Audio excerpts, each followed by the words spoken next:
Mesdames et messieurs, chers luxembourgiens, je tenais à revenir vers vous par rapport à un sujet hyper stratégique qui est la zone d'activité de la rucherie.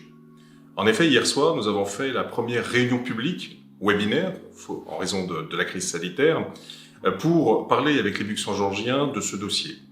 Qu'en est-il?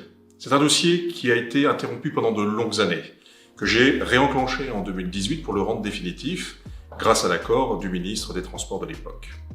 Qu'est-ce qui va se passer sur la zone de la rucherie? Donc, nous sommes au sud, de l'autre côté de l'autoroute A4, et nous avons une zone de près de 600 000 m² qui vont être consacrés exclusivement à l'activité économique. Faire venir des entreprises, faire venir des salariés, avoir de l'activité et donc de la richesse pour notre territoire. J'ai mis 3 préalables à ce sujet. 1, il ne peut y avoir d'activité économique et de développement urbain sans infrastructure. Bien évidemment, vous imaginez effectivement le nombre de véhicules qui devront se rendre dans cette zone d'activité économique. Eh bien, nous avons eu l'accord également de la SANEF, d'EPAMarne et de la ville de Bussy-Saint-Georges à l'édification d'un nouvel échangeur autoroutier qui se trouvera à la distance des 2 stations essence sur l'autoroute A4 aujourd'hui. C'est une infrastructure de 30 millions d'euros, dont EPAMarne participe à hauteur de 11 millions, et qui verra le jour au premier trimestre 2025. Cet échangeur autoroutier aura vocation à désengorger l'entrée de ville de Ferrières-en-Brie et de Bussy-Saint-Georges. L'ensemble des entreprises qui sont installées aujourd'hui dans la zone du Bel-Air, à Ferrières-en-Brie, pourront accéder par ce nouvel échangeur.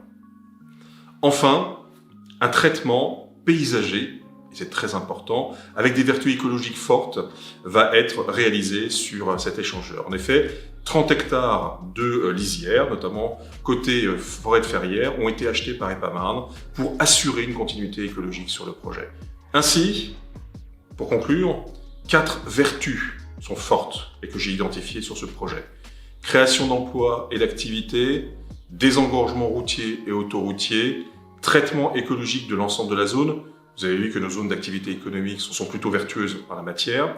Et le 4e point, c'est que je veux projeter Bussy et notamment ces zones d'activité économique dans le futur, notamment avec les notions et les labels de ville connectée, de ville numérique, de smart city et de ville intelligente. Eh bien, je peux vous annoncer qu'aujourd'hui c'est fait. Cette première pierre à l'édifice juridique et administratif a été posée hier soir. Vous pouvez consulter l'ensemble des dossiers en mairie, sur le site d'EPAMarne, sur les différents sites de la collectivité, mais également dans les réunions publiques telles que nous voulons le faire. Et nous sommes bien évidemment à votre disposition pour répondre à toutes les questions. Sur Marne-la-Vallée, aujourd'hui, il n'y a plus aucun foncier économique disponible, sauf à Bussy-Saint-Georges. La rucherie qui fait à peu près 70 hectares, 700 000 m² d'activité, et demain, la Croix-Blanche, le long de l'autoroute A104, qui fait à peu près 200 000 m².